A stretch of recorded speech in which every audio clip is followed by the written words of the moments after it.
Good afternoon. My name is Mrs. Burke. I'm a PE teacher and assistant pupil progress leader for Year 11 at Woodchurch High School.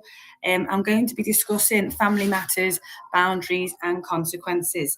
So following on from Mr. Holtz's sessions on boundaries and problem solving, I'll be discussing the boundaries and the need for consequences. The aim of the session is to understand how boundaries and consequences can support our children in making positive choices, but more importantly, how we as a school can best support you as parents and carers. There will be opportunity to ask questions at the end of the session, so please do comment in the chat box and I will get back to you. Alternatively, feel free to email me at sarah.burke@woodchurchhigh.com. Okay, so looking at why we need boundaries. Boundaries are really important because it's necessary for our children to be aware of what they can and can't do. Having firm boundaries teaches teens that they have responsibilities and that their actions have consequences. That sets them up to take a place in society and the workplace where they know that there are limits and they cannot just behave in any way they choose without possible repercussions. So, as difficult as those battles with your teenagers may be, it is vital that they know where they stand. Setting boundaries for your teens is an essential part of parenting, and the teenager's natural instinct is to push the boundaries that their parents set. So it is completely normal for our children to challenge us, and it is expected that they will challenge us as they go through their teenage years and younger. But as adults and parents, it's our responsibility to ensure they're aware that that behaviour won't be tolerated. Okay, so we're going to watch the short clip which shows how setting boundaries and giving a consequence teaches the child. We need to set boundaries so that children feel safe knowing what the rules are. But it is completely natural for children to test these boundaries to see how far they can be stretched. Mine certainly like to test the boundaries around homework. You might feel cross and threaten them with an unrealistic consequence. Beg your child to do as they are asked, or even give in and let them have their way. But children actually get quite anxious inside when grown-ups give in. Take some time to think about why your child is behaving like this before trying to respond. Aaron, do your homework before dinner and you'll do it quicker and better because you've got more energy. No homework, no computer after dinner. It takes a lot of strength and patience to hold boundaries consistently. Remember, we agreed first homework is done, then you can play your game. Remember, when you set a boundary or give a consequence, you're not trying to punish your child, just helping them learn. Boundaries and consequences teach children how to create their own boundaries and say no to situations that may hurt them. My son still tests the boundaries around homework every day, even though he knows that I won't ever change my mind.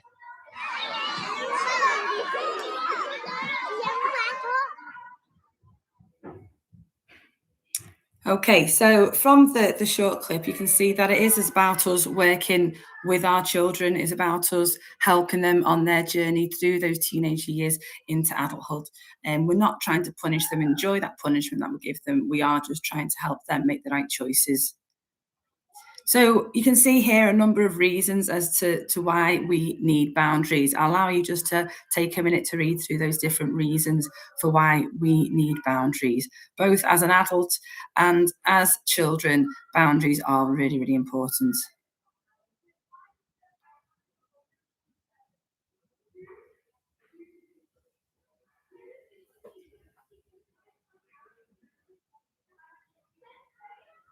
Okay.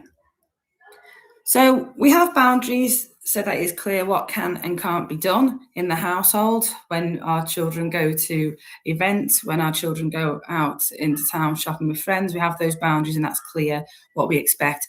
We then need to have consequences. And what are consequences?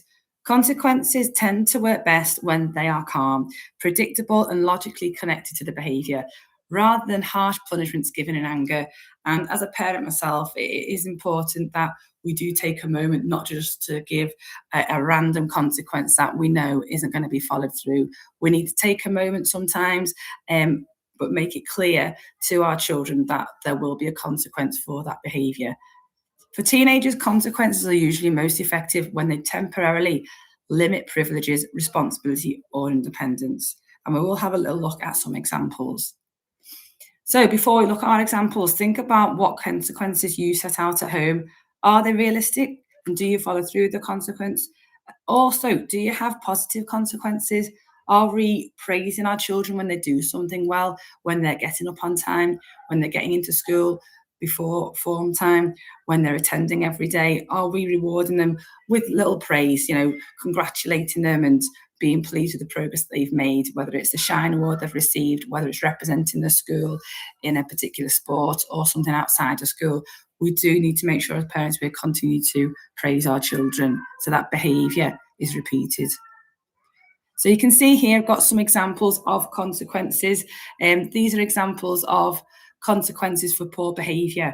It's important that we match the consequence to the behaviour, and there's many examples here that you possibly use and could use going forward.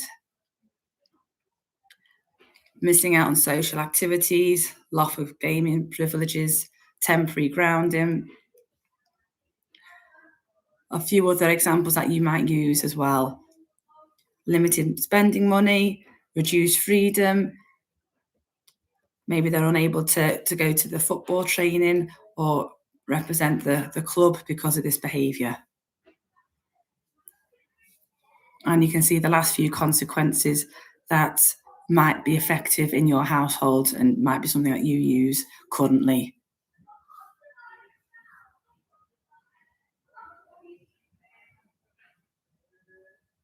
I think what's important to say when setting the consequence, we mentioned before about ensuring we follow through on the consequence, but also to expect the teenager or the child to react and get upset. But it's important that we don't cave in when that is happening. So rewarding positive behaviour as well. There's a number of things that you could do as a parent to reward positive behaviour. Okay, a later curfew on weekends, more freedom with friends, flexible bedtime. It might be that you get them a new book, sports equipment, gift card, lots of different rewards that don't have to be expensive, such as spending time with family, such as praising them amongst friends and family, one-to-one time, positive feedback on something they've done well in school, and maybe a choice of weekend activity, the activity going on a bike ride, going for a walk, going to the local coffee shop, cinema trip. It's about selecting the reward to suit them. So there are 5 steps for using consequences to stop misbehaviour. And these are the steps. Number 1, identify the behaviour. 2, give a warning. Number 3, give a consequence. 4, tell them why. And then finally, think about that positive communication again, because we want to ensure that things are going to get better and we're going to review what's gone on as a positive communication. So number 1, identify the misbehaviour. Be clear about what behaviours are okay and which are not. It is important that you and your child are clear about which behaviours are okay and which are not. If your child is doing something you do not like and want to stop, let them know by giving a warning that the behaviour needs to change or a consequence will be used. And that's where we go on to step 2. So step 2, give a warning. Give your child a warning that the behaviour needs to change, okay? Using if, then statements are a good way to give the warning to your child. If you don't put the phone away in 5 minutes, then I'm going to take it away for the rest of the evening. Only using a warning if you are able to carry out with the consequence. Okay, if you can't carry it out, then you need to select another consequence. Follow through with the consequence every time you give a warning. Otherwise, they're not going to take that warning seriously. Okay, if you're going to change your mind, then they're going to continue that poor behaviour. And be specific about what you expect from your child. So giving a consequence, okay, it can be positive, it can be negative. Positive consequence, if your child did what you asked them to do, this lets them know you like the choice they made. Positive consequences include praise, hugs, other rewards. Negative consequence, okay, is to let your child know that you're not happy with their behaviour. This lets them know you do not like the choice they made, ignoring, distraction, confiscate the phone, time out from the device. Other examples that we mentioned before as well go through that. And you can use examples that work for you in your own home. On to step 4. And with step 4, it is important that we tell them why. Okay, they need to know why we're putting this sanction in place. They need to understand the process.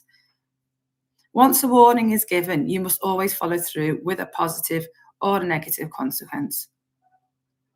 Positive consequence if your child did what you asked. This lets them know you like the choice you made. Positive consequences include praise, hugs, pats on the back, or other things. Remember, timing is key. Consequences should occur immediately after this behaviour. This way, your child clearly understands what they did to get the negative consequence. You may say, because you swore at both myself and your dad, I'm taking your phone for the evening. At that point, the phone should be removed and placed out of sight. Now, we mentioned before how the child might beg, plead, cry. They really don't want this consequence to be carried out. This is where you've got to stay strong. They'll say all kinds, which I'm sure you've experienced, and I have as a parent as well. But you know that it's for the best for them, and you know the importance of carrying out that consequence. I think it's also important that if your partner is with you as well, that you work together as a team and you don't show that you're not on the same team. You know, you both want the same outcome for your child, so you've both got to support each other with that. It is quite normal for our children to be unhappy and to be angry that you're putting a consequence in place. And then we're going to go to step 5, which is the positive communication. Okay, go back to being positive with your child. It's not going to continue for days. If a privilege is removed, you can remind your child of the good behaviour you want to see. For example, if your child had their phone back out after timeout, you might say, you can have your phone, but I don't want to hear any more bad language. Watch for positive behaviours. Give praise where you can and see the benefits from them enjoying that praise, enjoying that positive attention. We discussed benefits of setting boundaries. So that's just a recap on the boundaries and the reason for those benefits of positive boundaries. And it's a nice, clear overview then for the child and their understanding of what is expected. So finally, we give our children boundaries not to close them in and keep them under our control, but to help them develop self-control.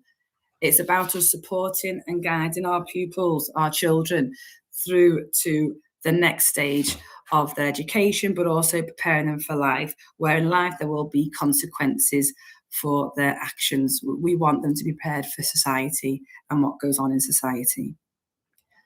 Finally, you can see we have a few links for you to navigate your way through. The World Family Toolbox, which is a great resource where you can access suggestions and further information. The BBC parenting podcasts are a really popular tool to work through. Also, Kooth, and finally, Action for Happiness. And it's really great, the Action for Happiness website, to maybe get an understanding of why your child is behaving the way they are behaving, getting to the root of what is upsetting them. Is it a friendship change in school? Is it something at home that they're struggling with and they're not able to communicate? But the Action for Happiness website is a fantastic resource to look at and to read stories and get further advice on how to be supported. So thank you for joining us tonight and for listening. I hope you found it useful. Any further questions, please do ask in the chat box or email, as I said before, sarah.burke@woodchurchhigh.com. Thank you for joining us. Bye now.